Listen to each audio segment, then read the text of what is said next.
ఆంధ్రప్రదేశ్లో పొగాకు పంట ధరలు గణనీయంగా పడిపోతున్న సందర్భంలో పొగాకుకు రైతులను ఆదుకోవడానికి రాష్ట్ర ప్రభుత్వం 300 కోట్లు కేటాయించి మార్క్ ఫెడ్ ద్వారా బహిరంగ మార్కెట్లో పొగాకు కొనుగోలు చేయాలని రాష్ట్ర ముఖ్యమంత్రి నారా చంద్రబాబు నాయుడు తీసుకున్న నిర్ణయం పట్ల జన చైతన్య వేదిక రాష్ట్ర అధ్యక్షులు వల్లంరెడ్డి లక్ష్మణ్ రెడ్డి హర్షం వ్యక్తం చేశారు. గుంటూరులో జన చైతన్య వేదిక హాల్లో ఈ మేరకు ఆయన ప్రసంగిస్తూ ఐటీసీ లాంటి సంస్థలు పొగాకుపై గుప్తాధిపత్యంలో పొగాకు ధరలను గత సంవత్సరం కన్నా 33% తగ్గించి కొనడంతో పొగాకు రైతులు అప్పులు పాలవుతున్నారన్నారు. దేశంలో దాదాపు 84,000 మంది రైతులు పొగాకు ఉత్పత్తి వ్యయాలు పెరిగి అతివృష్టి, అనావృష్టి, అకాల వృష్టిలకు గురవుతూ గిట్టుబాటు ధర లభించక ఆర్థిక సంక్షోభం వైపుకు పయనిస్తున్న సమయంలో రాష్ట్ర ముఖ్యమంత్రి నారా చంద్రబాబు నాయుడు 300 కోట్ల రూపాయలతో మార్క్ ఫెడ్ ను రంగంలోకి దించి పొగాకు కొనుగోలు చేయాలని, పొగాకు వ్యాపారస్తుల్లో పోటీని పెంచాలని నిర్ణయించడం హర్షణీయమన్నారు. ప్రపంచ వ్యాప్తంగా పొగాకు ఉత్పత్తిలో ఇండియా 2వ స్థానంలో ఉందని, లక్షలాది మంది రైతులకు వ్యవసాయ కూలీలకు ఉపాధిని అందిస్తూ వేలాది కోట్ల రూపాయలు విదేశీ మారక ద్రవ్యాన్ని పొగాకు పంట అందిస్తుందన్నారు. దేశంలో ఉన్న 91,000 బ్యానర్లకు ప్రతి సంవత్సరం లైసెన్స్ పునరుద్ధరించుకునే బదులు 3 సంవత్సరాలకు పెంచుతూ తీసుకున్న కేంద్ర ప్రభుత్వం నిర్ణయం అభినందనీయమన్నారు. 2020లో నాటే ప్రభుత్వం మార్క్ ఫెడ్ ను రంగంలోకి దించి 150 కోట్ల రూపాయలతో పొగాకు కొనుగోలు చేయడం ద్వారా ఆనాడు రైతులకు పొగాకు ధరలు పెరిగి 200 కోట్ల ఆదాయం రైతులకు లభించిందన్నారు.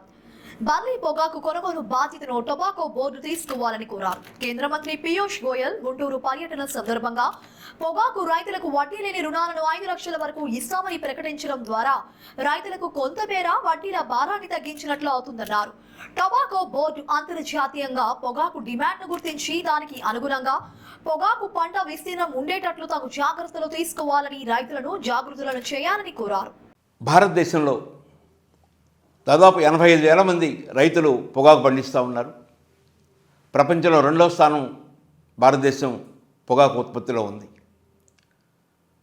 గత సంవత్సర కాలంగా పొగాకు ఉత్పత్తి వ్యయం గణనీయంగా పెరిగి ఆ మేరకు గిట్టుబాటు ధర రాకపోవటం వలన రైతులు చాలా ఇబ్బంది పడుతూ ఉన్నారు.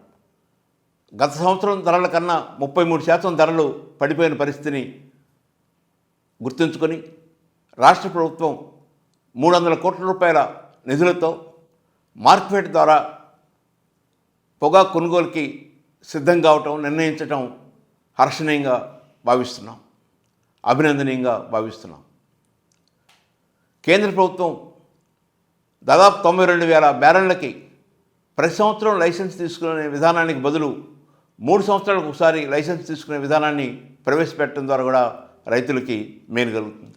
నిన్న గుంటూరుకు వచ్చిన పీయూష్ గోయల్ కేంద్ర మంత్రి పొగాకు రైతులకు 5 లక్షల రూపాయల వరకు వడ్డీ లేని రుణాలని ప్రకటించడం కూడా రైతులకు ఎంతో ఉపయోగకరంగా ఉంటుంది. మార్కెట్లో ఐటీసీ లాంటి కంపెనీలకి గుత్తాధిపత్యం ఉంది. ధరల్ని ఐటీసీ లాంటి కంపెనీలే నిర్ధారిస్తున్న పరిస్థితి ఉంది. ఈ పరిస్థితుల్లో మార్క్ ఫెడ్ రంగంలోకి దిగటం ద్వారా ధరలు పెరిగి రైతులకు ఉపయోగపడుతుంది. 2020లో నాటి ముఖ్యమంత్రి వైఎస్ జగన్మోహన్ రెడ్డి 200 కోట్ల రూపాయలతో మార్క్ ఫెడ్ని రంగంలోకి దించడం వలన ఆనాడు రైతులకి మంచి ధర లభించింది. దాదాపు 250 కోట్ల రూపాయల మేలు రైతుకి జరిగింది. ఈనాడు కూడా ఆ విధంగా మార్క్ ఫెడ్ రంగంలోకి దిగటం వలన రైతులకు ఉపయోగకరంగా ఉంటుందని జనచైతన్య వేదిక భావిస్తుంది.